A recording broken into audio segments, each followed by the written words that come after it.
The motivational quote on our refrigerator this morning read, "Sometimes you have to walk away from toxic people to find your happiness." Marissa had stuck it there with a smiley face magnet, right next to our grocery list, and the electric bill I'd been ignoring for 3 weeks. I'm Trevor Whitmore, 41 years old, and I've been installing HVAC systems in suburban Cleveland for the better part of 2 decades. I know when something's broken, when the airflow's blocked, and when the whole damn system needs to be ripped out and replaced. The same skills apply to marriages, apparently. Before we dive deeper into this story, I have one small request. Please subscribe, drop a like, comment, and hit that hype button to boost this channel so more people can discover these incredible Reddit stories. "Morning, honey," Marissa called from the bathroom, her voice dripping with the kind of fake sweetness that makes your teeth ache. She'd been using that tone for months now, ever since she started working late with her coworker Caleb at the medical office downtown. Caleb Foster. 44 years old, married, drives a BMW with custom rims that probably cost more than I make in 3 months. He posts shirtless gym photos on Instagram like he's auditioning for a protein powder commercial. Marissa likes every single one. "You're up early," I said, pouring coffee into my thermos. The kitchen felt cold, despite the March sun streaming through our windows. Everything felt cold lately. "Big day at work. Dr. Patterson wants me to coordinate with the physical therapy department." She appeared in the doorway, already dressed in her best blouse, the red one she used to wear for our anniversaries. "Caleb's helping me reorganize the filing system."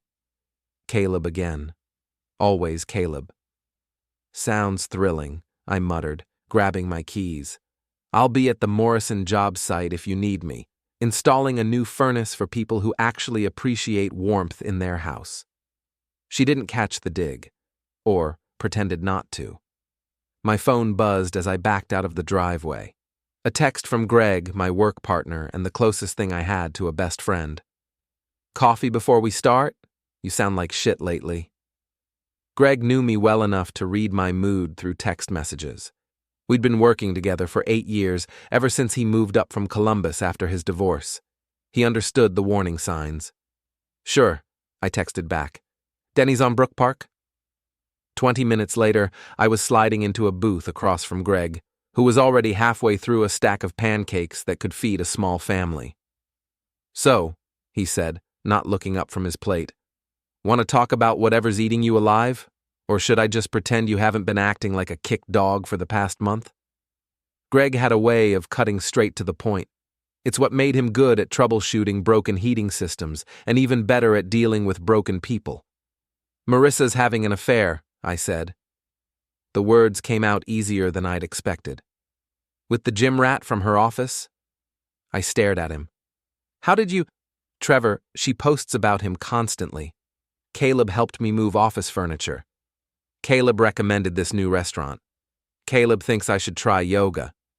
Greg finally looked up, syrup dripping from his fork. "Plus, my ex-wife pulled the same shit before she left me for her personal trainer. Same playbook, different players." The waitress refilled my coffee without asking. I watched the steam rise from the cup, thinking about all the signs I'd been ignoring. The late nights, the sudden interest in fitness, the way Marissa had started criticizing everything about me, my job, my clothes, my sense of humor. "What are you going to do?" Greg asked. "I don't know yet. But I'm not going to be the guy who sits around waiting for his wife to work up the courage to leave him." That afternoon, I came home early from the job site. Morrison's furnace installation had gone smoother than expected, and I wanted to surprise Marissa, maybe take her to dinner, try to talk things through like adults. Her car wasn't in the driveway, but that wasn't unusual. She'd been working late most nights lately, or so she claimed. I was grabbing a beer from the fridge when I heard her phone buzzing on the kitchen counter. She'd forgotten it, something that never happened. Marissa was surgically attached to that device. The screen lit up with a text from Caleb. "Can't wait to see you tonight. Wear that red dress I like." I set the phone down carefully, like it might explode. Then I picked it up again and scrolled through their conversation history. Finally ready to leave that toxic husband of yours? Trevor doesn't understand me like you do. My wife's out of town next weekend. Perfect timing. I just need to figure out how to tell him it's over. I read through months of messages, plans for secret meetings, complaints about me, photos I definitely shouldn't have seen. By the time I finished, my hands were shaking, not from anger, but from something colder, something more calculating. Marissa came home at 11:30, claiming she'd been working late on insurance forms. She kissed my cheek and asked about my day like nothing had happened, like she hadn't spent the evening planning our divorce with her married boyfriend. "How was work?" I asked, settling back into my recliner. "Exhausting. So much paperwork. Caleb stayed late to help me organize the patient files." She was good at lying. I had to give her credit for that. "That's nice of him. Very dedicated. He's just being professional." She headed toward the bathroom. "I'm going to shower and go to bed. Long day tomorrow." I waited until I heard the water running, then picked up my laptop. Facebook, Instagram, Twitter, Marissa was active on all of them. Her latest post, from 3 hours ago, showed her at Russo's Italian restaurant downtown. "Sometimes you need to treat yourself," she'd written. "Life's too short for settling." The post had 17 likes, including one from Caleb. His comment, "You deserve the best." I screenshotted everything. Then I started planning. The next morning, Marissa was up before dawn, getting ready for another big day at the office. She'd chosen her outfit carefully, the black dress that hugged her curves, the expensive perfume I'd bought her for Christmas. "You look nice," I said from the kitchen table, where I was reading the news on my tablet. "Special occasion?" "Just want to look professional. We have some important clients coming in today." "With Caleb?" She paused in applying her lipstick. "He might be involved in the meetings, yes." I nodded and went back to my tablet. "Have a great day, honey."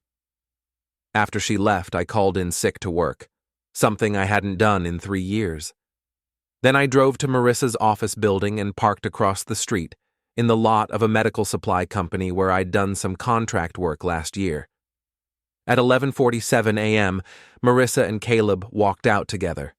They didn't go far, just to the coffee shop on the corner. But the way he put his hand on her back, the way she laughed at something he whispered in her ear, told me everything I needed to know. I took pictures, lots of pictures. That evening, Marissa was unusually chatty over dinner, telling me elaborate stories about her day, her clients, her workload. She was overcompensating, trying too hard to seem normal. "Oh, and Caleb mentioned this great new restaurant in Lakewood," she said, twirling spaghetti around her fork. "Maybe we should try it sometime." "Sure," I said. "Though I saw on Facebook that you tried Russo's last night. How was that?" The fork stopped twirling. "What?" "Your post. About treating yourself. You looked like you had a great time." "Oh, right. Yes, it was nice. I just grabbed a quick bite after work." "Alone?" "Yes, alone. Why?" I shrugged. "Just wondering. Seemed like a fancy place to eat by yourself." She didn't respond, just kept eating her spaghetti. But I could see the wheels turning in her head, trying to figure out how much I knew. The answer was everything. I spent the weekend in the garage, supposedly organizing my tools. Really, I was thinking. Planning. 20 years of marriage doesn't end with a simple conversation and a handshake, especially not when one person has been lying for months while the other person has been paying the mortgage. Monday morning brought another motivational quote on the refrigerator. "Don't let toxic people rent space in your head." This one was decorated with little hearts drawn in red ink. "New inspiration?" I asked, pouring coffee. Marissa was checking her phone, probably reading good morning texts from Caleb. "Just something I saw online. Thought it was meaningful." Very meaningful. Really speaks to the importance of removing negative influences from your life. She looked up sharply, but I was already heading toward the door. At work, Greg took one look at me and whistled low. "You've got that look." "What look?" "The same look I had right before I served my ex-wife with divorce papers and changed the locks." He set down his wrench and gave me his full attention. "What's the plan?" I told him about the photos, the text messages, the restaurant receipts I'd found in Marissa's purse. Greg listened without interrupting, occasionally nodding like a doctor hearing familiar symptoms. "So what's your move?" he asked when I finished. "I'm going to let her walk away, just like she wants." "That's it? You're just going to roll over?" "No," I said, pulling up Facebook on my phone. "I'm going to help her walk." That afternoon, I stopped by Walmart and bought moving boxes.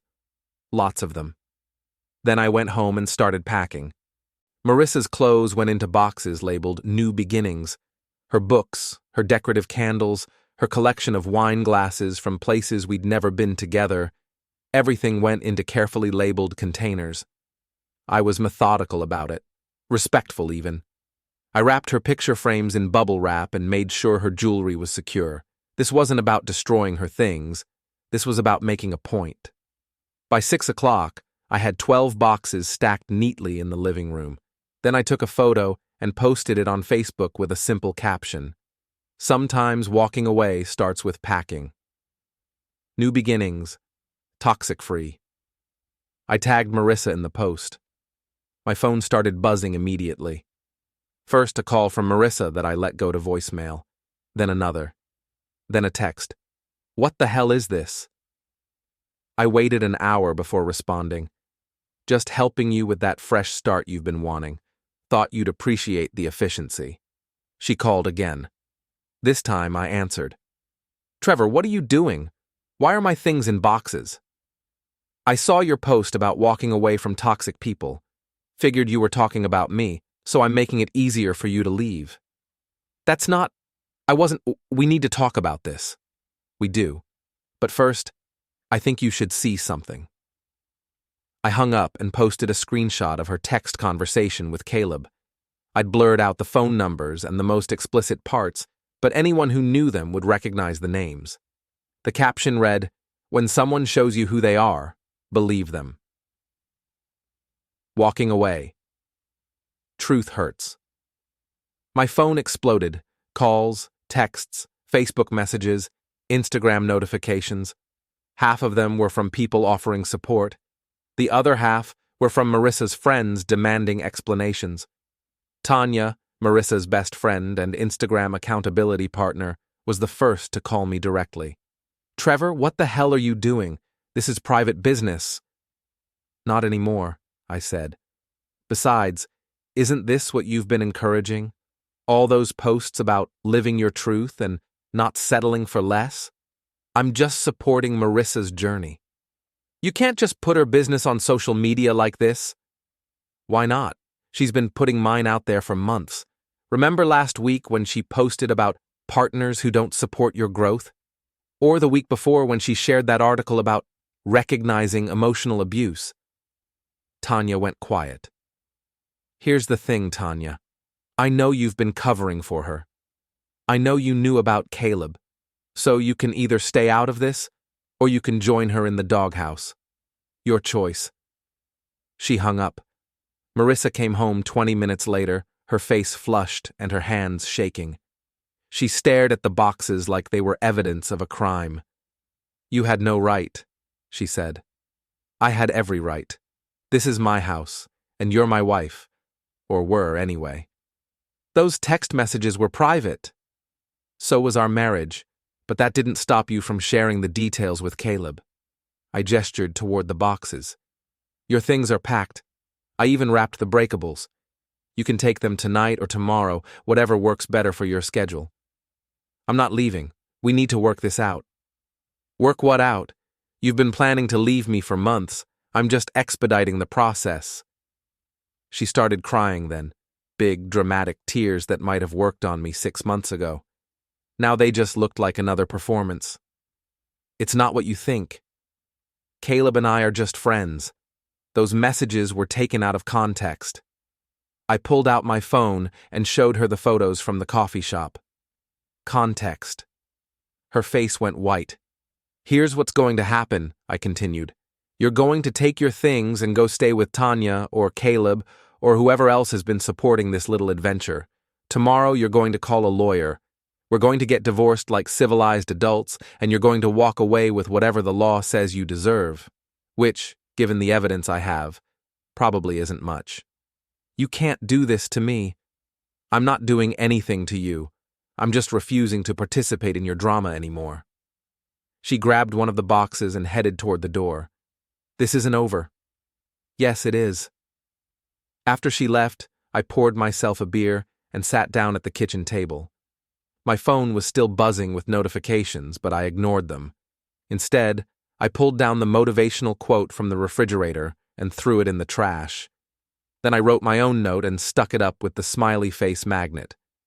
Toxic waste removed, air quality improving. Tuesday morning brought silence. No coffee brewing in the kitchen, no hairdryer running upstairs, no motivational quotes on the refrigerator. For the first time in months, our house felt peaceful. My phone had 37 unread messages. Most were from people I hadn't talked to in years, suddenly very interested in my personal life. A few were from family members who'd seen the Facebook posts. One was from my lawyer, Sheila Morrison, no relation to the Morrison whose furnace I'd installed, asking if I needed her services. I called Sheila first. Trevor, honey, I saw your posts. Very dramatic, but probably not the smartest legal move. Why not? Because now everyone knows you have evidence of adultery, which means Marissa's lawyer is going to advise her to claim emotional abuse, alienation of affection, maybe even domestic violence. You just showed your hand. I hadn't thought of that. So what should I do? Document everything, save all the evidence, and for God's sake, stop posting about it on Facebook until we get this sorted out. After I hung up with Sheila, Greg called. Dude, you're famous. My wife showed me the screenshots. Half the neighborhood is talking about it. Good or bad? Mostly good. Turns out a lot of people never liked Marissa anyway. They just didn't want to say anything while you were married. That was news to me. I'd always thought our friends liked both of us equally. There's something else, Greg continued. My wife ran into Caleb's wife at the grocery store yesterday, Janelle Foster. Apparently she's been suspicious about Caleb for months. She wants to talk to you. Caleb's wife. I'd met Janelle a few times at company parties and neighborhood barbecues. She was quiet, smart, worked as a nurse at Cleveland Clinic. If she wanted to talk, it probably wasn't to defend her husband. Give her my number, I said. Janelle called that afternoon while I was installing ductwork at a new construction site in Westlake. Her voice was calm, professional, but I could hear the anger underneath. Trevor, I think we need to compare notes. About what? About what our spouses have been doing behind our backs, and what we're going to do about it. We agreed to meet at a coffee shop in Berea, neutral territory where neither of us was likely to run into anyone we knew. Janelle was already there when I arrived, sitting in a corner booth with a laptop open and a manila folder beside her coffee cup. She looked tired but determined. Her dark hair was pulled back in a ponytail, and she wore scrubs under a winter coat. She'd probably come straight from work. Thank you for meeting me, she said as I sat down. I know this is awkward. Not as awkward as finding out your wife is sleeping with someone else's husband. Janelle smiled grimly. About that. How long have you known? Couple of weeks? You? 3 months. She opened the manila folder and spread out printed emails, bank statements, and credit card receipts. Caleb's not very good at covering his tracks. Dinner receipts from restaurants we've never been to. Hotel charges on nights when he claimed to be working late. Phone records showing hundreds of texts to your wife's number. I stared at the evidence.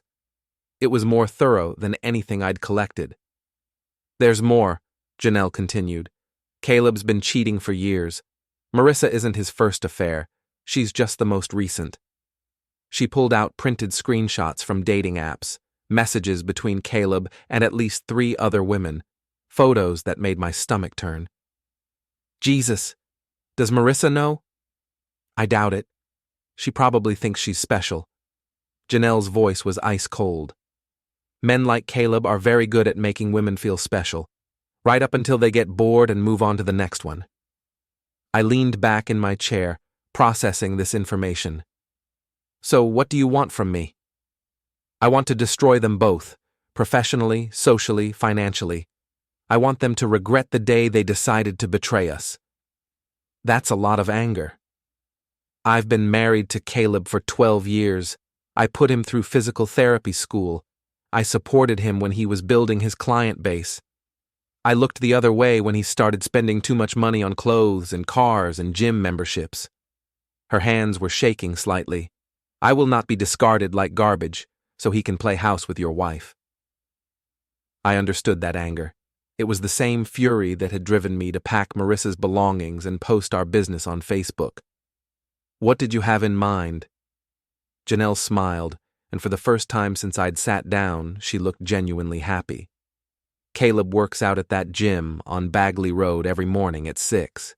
Big Flex Fitness. He likes to hold court with his buddies, talking about his conquests and showing off his muscles. Okay. Tomorrow morning you're going to show up at that gym. You're going to walk up to Caleb while he's surrounded by his friends, and you're going to have a very public conversation about your wife. What kind of conversation? The kind that ruins his reputation and makes him look like the pathetic middle-aged cliché he is. I thought about it. The old Trevor would have avoided confrontation, tried to handle things privately, but the old Trevor had been married to a woman who respected him. What about Marissa? Leave Marissa to me. I have plans for her too. We spent another hour planning the details. Janelle had been thinking about this for months, and it showed. She had backup plans for the backup plans. As we were getting ready to leave, she reached across the table and squeezed my hand. We're going to make them pay, Trevor, both of them. I know we are. That night, I set my alarm for 5:30 a.m. Then I spent an hour researching Big Flex Fitness, studying the layout, planning my approach. If I was going to do this, I was going to do it right. My phone buzzed with a text from Marissa. We need to talk. This has gone too far. I typed back, You're right. It has. See you in court. Then I turned off my phone and went to bed. Tomorrow was going to be a very interesting day. Big Flex Fitness at 6 a.m. was exactly what I'd expected. A temple to middle-aged male insecurity, filled with guys trying to recapture their high school glory days through protein shakes and aggressive grunting. I found Caleb at the bench press station, surrounded by 3 other men who looked like they'd stepped out of a supplement catalog. He was in the middle of what appeared to be a very important story about his weekend adventures. So I told her, Caleb was saying, some guys just know how to treat a woman right. It's not about money or fancy cars. It's about understanding what she needs. His audience nodded appreciatively. One of them, a guy with arms like tree trunks and a buzz cut, laughed. Dude, you're like a relationship guru or something. It's a gift, Caleb replied, loading more weight onto the bar. Some guys have it, some guys don't. That's when I walked over. Caleb Foster? He looked up, squinting in the fluorescent light. It took him a moment to place me, but when he did, his face went pale under his spray tan. Trevor, what are you doing here? Learning about relationships from an expert. I gestured toward his friends. Don't let me interrupt. You were saying something about knowing how to treat a woman right? The other guys looked confused, sensing tension but not understanding the context. Caleb sat up on the bench, trying to look casual. Just guy talk, you know how it is. Actually, I don't. See, I've been married to the same woman for 20 years. Never really learned the art of juggling multiple relationships like you have. Now his friends were paying attention. Buzz Cut looked back and forth between us like he was watching a tennis match. I think there's been a misunderstanding, Caleb said, standing up. He was taller than me and probably 50 pounds heavier, all of it muscle. But muscle doesn't help much when you're caught with your pants down. No misunderstanding. You've been sleeping with my wife, teaching her all about how real men treat women. Very educational. The gym had gone quiet around us. Other conversations stopped as people turned to watch the drama unfolding at the bench press station. Look, man, I think you've got the wrong idea about what? About the text messages? The restaurant receipts? The hotel room last Friday night? I pulled out my phone and showed him a screenshot of his conversation with Marissa. Or maybe you mean I've got the wrong idea about this? Buzzcut whistled low. Dude, is this for real? Caleb's face was red now, a combination of embarrassment and anger. You need to leave. This is between you and your wife. Actually, it's between me, my wife, you, and your wife. Janelle sends her regards, by the way. She's been collecting evidence for months. Turns out you're not as sneaky as you think you are. That got his attention. What are you talking about? Hotel receipts, credit card statements, dating app messages. Janelle's very thorough. She's also very angry. I looked around at his friends who were staring at Caleb like they'd never seen him before. Did you guys know Caleb was married? 12 years, I think. Sweet woman, nurse, put him through school. Shut up, Caleb said, stepping closer. Or what? You'll beat me up in front of all these witnesses? That would look great in the divorce proceedings. He grabbed my shirt, and for a moment I thought he might actually take a swing. Instead, he just stood there, breathing heavily, trying to decide if assault charges were worth it. Let go of me, Caleb. You're making a scene. He released my shirt and stepped back. Around us, people were holding up phones, recording everything. Here's what's going to happen, I said, loud enough for everyone to hear. You're going to stay away from my wife. You're going to stop texting her, stop meeting her for lunch, stop filling her head with bullshit about leaving her toxic husband. Because if you don't, Janelle and I are going to make sure everyone knows exactly what kind of man you really are. I turned to leave, then stopped and looked back at his friends. By the way, guys, you might want to get tested. According to Janelle's research, Caleb's been very busy lately. Lots of different women. Safety first, you know. I walked away to the sound of Caleb shouting my name and his friends asking uncomfortable questions. In the parking lot, I sat in my truck for a few minutes, hands shaking from adrenaline. My phone buzzed with a text from Janelle. How did it go? Better than expected. Your turn. Already handled. Check Facebook in an hour. I drove to work wondering what Janelle had planned for Marissa. I didn't have to wait long to find out. At 10 a.m., Greg showed me his phone. Janelle had posted a long, detailed Facebook status about her husband's affair, complete with evidence and screenshots. But she hadn't just named Caleb. She'd named Marissa, too, and included details about her workplace, her role in breaking up a 12-year marriage, and her habit of pursuing married men. The post had been shared 47 times in 2 hours. Jesus, Greg said. This woman doesn't mess around. My phone was ringing. Marissa. Trevor, you have to make her stop. Janelle is ruining my life. She's telling the truth. How is that ruining your life? She posted where I work. My boss is asking questions. People are calling the office. Sounds like a personal problem. This is insane. You can't let her destroy my career over a mistake. A mistake? Marissa, you've been planning to leave me for months. You've been sleeping with her husband, lying to both of us, making us look like fools. That's not a mistake. That's a choice. She was crying now, but I felt nothing. No sympathy, no regret, no desire to fix things. What do you want me to do? She asked. I want you to walk away, just like you've been planning to do. The only difference is now everyone knows why. I hung up and went back to work. For the first time in months, I felt like I could breathe. The next few days passed in a blur of phone calls, legal meetings, and social media drama. Janelle's Facebook post had gone viral in our little corner of suburban Cleveland, shared and reshared until it seemed like everyone we knew had seen it. Marissa had been placed on administrative leave from her job pending an investigation into workplace conduct issues. Apparently, Sleeping with coworkers violated several company policies, and the negative publicity wasn't helping the medical office's reputation. Caleb had been fired from his position at the physical therapy clinic after 3 of his female clients complained about inappropriate behavior.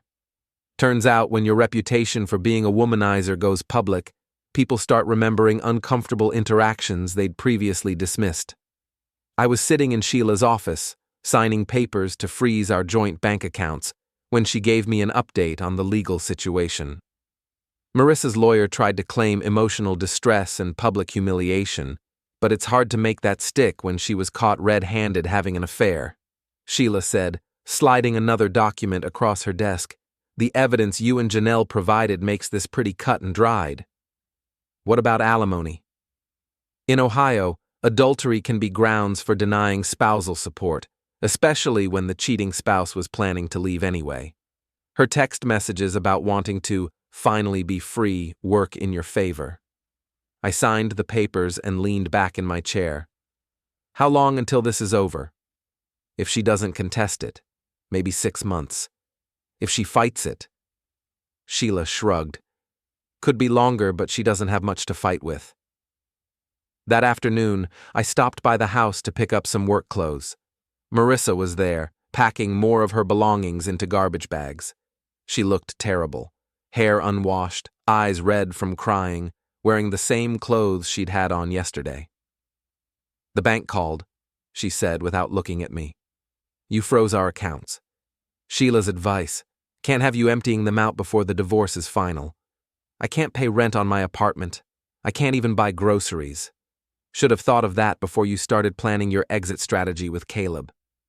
She sat down on the couch, our couch, though I guess it was just mine now, and put her head in her hands. I know you hate me. I know I screwed up. But I'm still a human being, Trevor. I still need to eat and have a place to live. For a moment, I almost felt sorry for her. Almost. You have family, you have friends, figure it out. My family won't talk to me. They saw the Facebook posts. My mom called me a disgrace. She looked up at me with desperate eyes. And Tanya won't return my calls. Nobody will. What about Caleb? Isn't he supporting you through this difficult time? Her laugh was bitter. Caleb's wife kicked him out. He's living in his car and working at a gym in Parma for minimum wage. He can barely support himself. I walked to the kitchen and grabbed a beer from the refrigerator. Sounds like true love conquers all. Don't be cruel. I'm not being cruel. I'm being honest.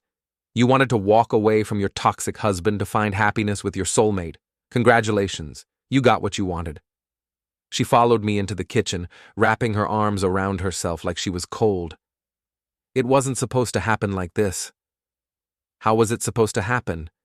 You were going to leave me for a married man who's been cheating on his wife for years. Did you think that was going to end well? I thought he loved me. He told you what you wanted to hear so you'd sleep with him. Just like he told the other women. Just like he's probably telling someone new right now. She started crying again, but this time it looked real. Not the manipulative tears she'd used when she got caught, but genuine grief for the life she'd thrown away. I made a mistake, she whispered.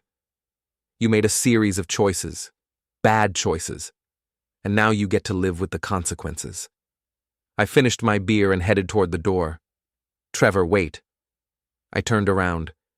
Is there any chance? Can we try to work this out? Go to counseling? Start over? I looked at her standing in our kitchen, surrounded by the ruins of our marriage, and felt nothing. No anger, no sadness, no love, just emptiness where 20 years of partnership used to be. No, I said, there's not. That night, I called Janelle to give her an update on the legal proceedings. She sounded tired but satisfied. Caleb tried to come home yesterday, she said, begged me to take him back. Said Marissa meant nothing to him. What did you tell him? I told him that was the problem. If you're going to destroy your marriage, at least have the decency to do it for someone who matters. I laughed despite myself. That's cold. 12 years of marriage, Trevor. He threw it away for a woman he didn't even love. At least your wife thought she was in love. Caleb was just bored. We talked for a few more minutes about lawyers and paperwork and the practical details of dismantling our lives. Before we hung up, Janelle asked a question that caught me off guard. Do you ever regret it? The way we handled this? I thought about it. No. Do you? No. They made their choices. We just made sure everyone knew what those choices were. After I hung up, I sat on my back porch with another beer, looking out at the yard Marissa and I had planted together 3 springs ago. The tulips were starting to come up, bright green shoots pushing through the last of the winter snow. In a few months, they'd bloom without her here to see them. The thought should have made me sad, but it didn't. It just made me grateful that I'd be here to see them myself. 3 weeks later, I was settling into a new routine. Work, home, dinner, TV, bed, simple and peaceful. No drama, no lies, no motivational quotes on the refrigerator. Just the quiet satisfaction of a life without complications. That changed on a Thursday night in late April when the spring storms rolled through Cleveland with a vengeance.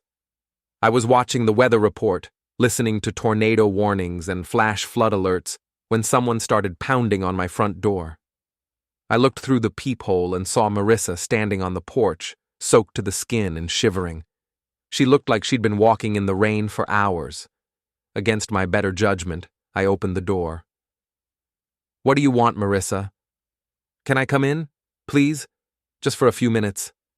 She looked pathetic, hair plastered to her head, makeup running down her cheeks, clothes that had seen better days. But I'd learned not to trust appearances where she was concerned.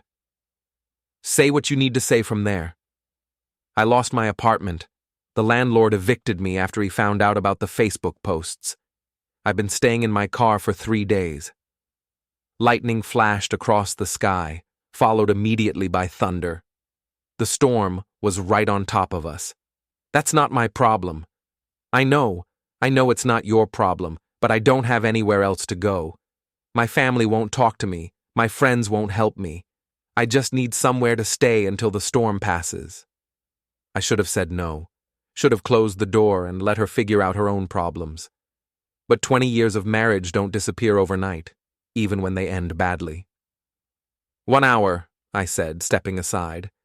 Until the storm passes. Then you leave.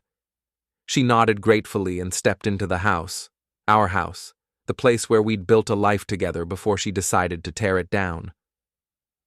Thank you. I handed her a towel and pointed toward the bathroom. There are dry clothes in the guest room closet.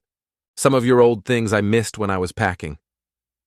While she was changing, I made coffee and tried to figure out why I'd let her in. Kindness? Stupidity? Maybe just the desire to see how far she'd fallen. She came back wearing jeans and a sweater I'd bought her 2 Christmases ago, her hair wrapped in a towel. She looked more like the woman I'd married and less like the stranger she'd become. The coffee smells good. I poured her a cup and sat down across from her at the kitchen table. So what's the plan? You can't live in your car forever. I know. I'm trying to find work, but it's hard. Word gets around in a small community. Maybe you should have thought of that before you started sleeping with married men. She flinched, but didn't argue. You're right. I made terrible choices. I hurt you. I hurt Janelle. I hurt everyone who cared about me. Is this the part where you apologize and ask for forgiveness? Would it matter if I did? I considered the question. Probably not. We sat in silence for a while, listening to the rain hammering against the windows. The storm showed no signs of letting up. I saw Caleb last week, she said eventually. How's that working out for you? It's not. He's not the man I thought he was. You mean, he's exactly the man everyone told you he was, but you didn't want to listen. He's been seeing someone else, a 25-year-old girl who works at the gym. He told me I was too old for him, too much drama. She laughed bitterly. Apparently I'm toxic. Ironic. I threw away 20 years of marriage for a man who dumped me the minute things got complicated. I didn't respond. What was there to say? She'd made her choice, and now she was living with the consequences. The lights flickered as another wave of thunder rolled over the house. Outside, I could hear tree branches scraping against the roof. "I know you'll never forgive me," Marissa continued. "I know I destroyed everything good between us. But I want you to know that I regret it. All of it. I would take it back if I could." "But you can't." "No, I can't." She started crying then, quiet tears that she wiped away with the back of her hand. Not the dramatic sobbing she'd used when she got caught, but the resigned sadness of someone who'd finally understood what they'd lost. "I loved you," she said. "I know it doesn't seem like it, but I did love you. I got lost somewhere along the way, started believing that I deserved something different, something more exciting. And now? Now I know that what we had was worth more than anything Caleb could have given me. But I figured it out too late." I looked at her sitting at our kitchen table, wearing clothes I'd bought her, drinking coffee from a mug we'd gotten on our honeymoon in Myrtle Beach. For a moment, I could almost see the woman I'd fallen in love with 21 years ago, but only for a moment. "The storm's passing," I said, though rain was still pelting the windows. She nodded and stood up. "I know. I should go." "Where will you go?" "I don't know. I'll figure something out." She gathered her wet clothes and headed toward the door. At the last minute, she turned back. "For what it's worth, Trevor, you deserved better than what I gave you. You're a good man, and I hope you find someone who appreciates that." "I already found someone who appreciates it." "Who?" "Me." She smiled sadly and walked out into the storm. I watched through the window as she got into her car, a 10-year-old Honda with a dented fender and a cracked windshield. She sat there for a few minutes, probably trying to decide where to go next. Then she drove away, and I never saw her again. The divorce was finalized 2 months later. Marissa didn't contest any of the terms. She couldn't afford a lawyer, and she didn't have much leverage anyway. I kept the house, the retirement accounts, and most of our shared assets. She got her personal belongings and the Honda. Janelle's divorce was finalized around the same time. She got the house, half of Caleb's retirement fund, and a healthy alimony payment. Caleb got visitation rights with their dog. 6 months after that, I ran into Janelle at the grocery store. She looked good, relaxed, confident, like a weight had been lifted from her shoulders. "How are you doing?" she asked. "Better than expected. You?" "Same. I started dating someone, a doctor from the hospital. Divorced, no drama, treats me like I matter." "That's great. What about you? Anyone special?" I thought about it. "Not yet, but I'm not in a hurry. Turns out I like my own company." She laughed. "Funny how that works. You spend so long trying to make someone else happy that you forget what makes you happy." We talked for a few more minutes about work and life and the weather. As we were saying goodbye, she asked one more question. "Do you ever wonder what happened to them? Marissa and Caleb?" "No," I said. "I really don't." And that was the truth. I didn't wonder. I didn't care. And I didn't regret the way things had ended. They'd made their choices and I'd made mine. I chose to walk away from toxic people and find my own happiness. It was the best decision I ever made.